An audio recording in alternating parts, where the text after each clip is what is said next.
ऐसा वीर योद्धा जो एक आँख, एक हाथ और 80 घाव होने के बाद भी मैदान जंग में अपने राजपूत शौर्य का प्रमाण देता रहा। एक ऐसा राजपूत राजा जिसने मुगल, अफगान और सल्तनत सबको हिला दिया, और एक ऐसा सपना जो हिंदुस्तान को एक राजपूत साम्राज्य बनाना चाहता था।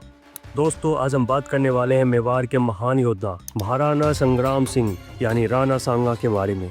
ये कहानी है वीरता, राजपूत शान और एक अधूरे सपने की। तो चलिए शुरू करते हैं।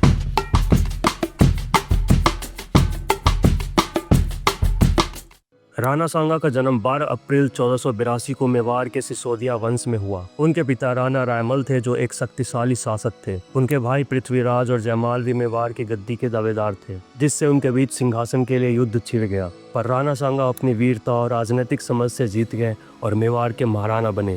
राणा सांगा सिर्फ एक शक्तिशाली राजा ही नहीं, एक महान योद्धा भी थे। उन्होंने अफगान, सुल्तान और मुगल सबको हराया।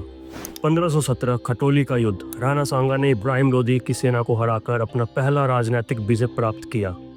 1518 धौलपुर का युद्ध। धौलपुर और ग्वालियर को जीतकर राजपूत शक्ति को और मजबूत किया।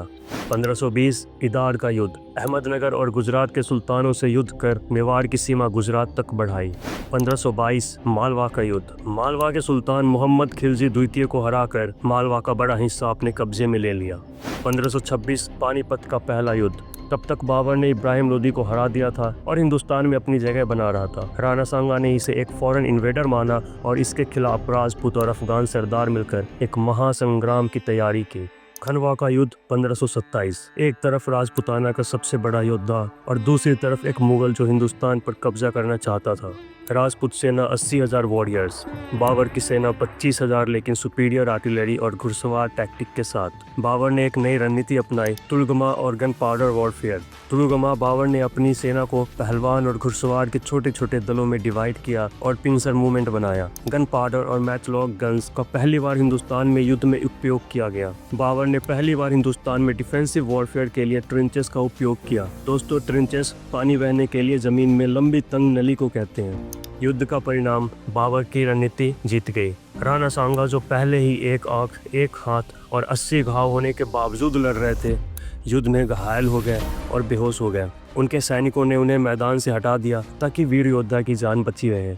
हर योद्धा गिरता है, लेकिन असली योद्धा वही होता है जो वापस उठता है। राणा सांगा ने एक बार फिर से बाबर के खिलाफ एक नई सेना इकट्ठा करनी शुरू की, लेकिन उनके अपने राजपूत सरदारों ने उनका साथ नहीं दिया। उन्हें राज दरबार में जहर दे दिया गया। 30 जनवरी 1528 को राणा सांगा का देहांत हो गया, एक अधूरे सपने के साथ। राणा सांगा ने जो राजपूत शौर्य दिखाया, उनका प्रभाव आज भी है। अगर राणा सांगा जीत जाते तो शायद मुगलों का राज हिंदुस्तान में शुरू ही नहीं होता। उनका सपना था एक राजपूत साम्राज्य जो बाबर के कारण अधूरा रहा। महाराणा प्रताप जैसे वीर उनके राहों पर चले और मेवाड़ की राजपूत विरासत को आगे बढ़ाया।